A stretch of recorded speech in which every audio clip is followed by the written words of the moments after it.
Nós falamos agora sobre notícias aqui do Brasil. A arrecadação federal em novembro é a segunda maior da história para o mês, segundo dados da Receita Federal. O montante arrecadado alcançou 209 bilhões e 200 milhões de reais, um crescimento de 11,21% em comparação ao mesmo período de 2023.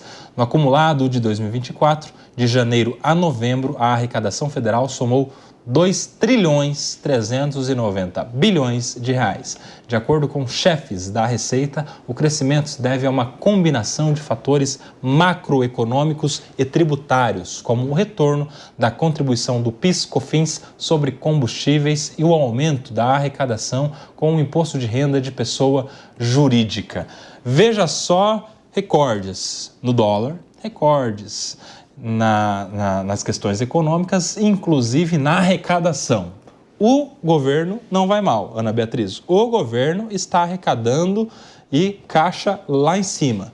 Sobrando dinheiro? Não. Por quê? Porque à medida em que sobe a arrecadação, eles também sobem os gastos. E aí aquela coisa toda gerando déficit fiscal. Ana Beatriz. E Koba, enquanto você lia a notícia, me deu uma ponta de esperança de pensar assim, será que o aumento da arrecadação decorreu do aumento do consumo, da produtividade? As pessoas tiveram que pagar mais impostos porque elas produziram, elas venderam, elas consumiram mais.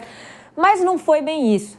Então, embora seja uma notícia relativamente boa, porque em tese, se arrecada mais, você tem mais dinheiro para distribuir, a gente sabe que o grande problema que a gente tem hoje é exatamente essa distribuição e como o governo gasta o seu dinheiro. Não me surpreende que a arrecadação tenha tido esse recorde, não me surpreende que a arrecadação, inclusive, pode continuar subindo, mas nada vai melhorar a hora que eu for no supermercado se a gente não vê a outra ponta ter uma melhora também. E a sua opinião, Diogo da Luz?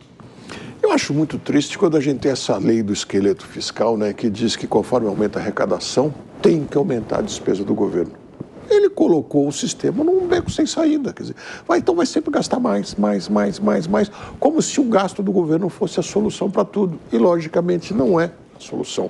O governo precisava enxugar as despesas e eu queria muito ver um ano que fosse, a arrecadação diminuiu e as contas estão em ordem. Porque todos os anos, independente do crescimento, a arrecadação vem crescendo, e a gente vê que o Estado vai ficando mais pesado, mais inchado e presta menos serviços. Se você se lembrar, 20 anos atrás, com a arrecadação muito menor, se fazia muito mais obras do que hoje em dia.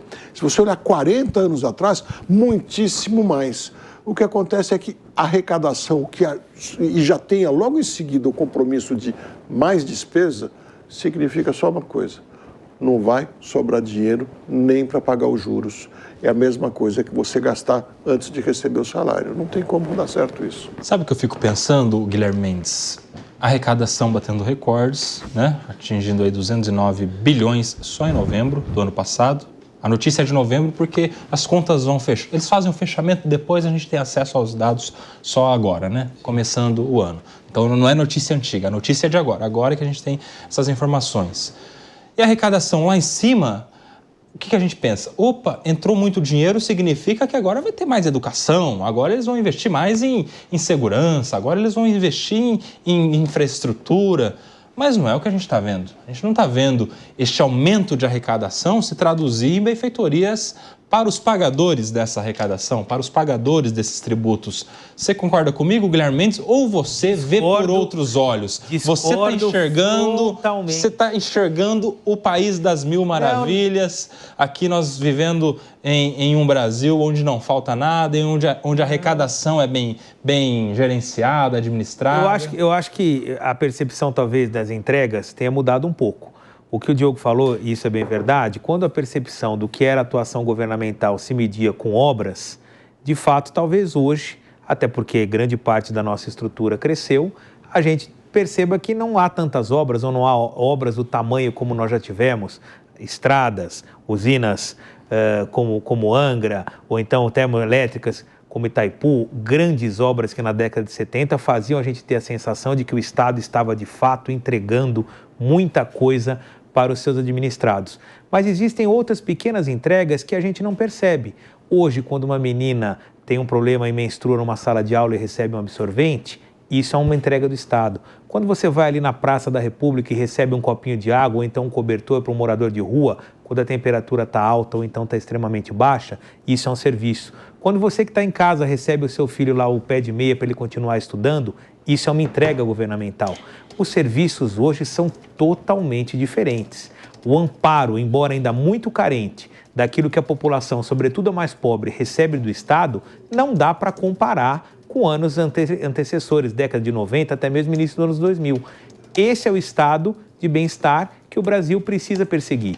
E quando eu vejo essa notícia de recorde de arrecadação, eu fico extremamente feliz. E nós vamos voltar daqui a alguns meses, provavelmente, a arrecadação de dezembro vai ser ainda maior do que a de novembro. Por quê? Porque as vendas superaram as expectativas no final do ano, os emplacamentos de carros bateram recordes, o recorde histórico, os empregos chegaram na maior mínima histórica, e isso tudo significa... Então tá tudo ótimo. Não. Significa o quê? Arrecadação para o governo. Entra contribuição pela folha de pagamento, entra IPI pela fabricação e emplacamento dos carros, porque se você só paga o imposto, emite a nota se o carro for vendido. Isso tudo vai aumentar a arrecadação.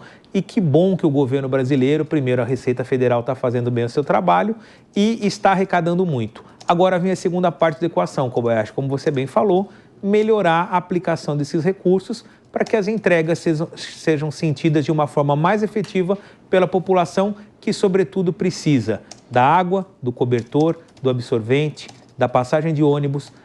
Nós temos aqui em São Paulo, as pessoas podem andar de ônibus de graça no domingo. Isso custa, isso é uma entrega. É uma ponte? É um viaduto? É uma termoelétrica? Não, não é.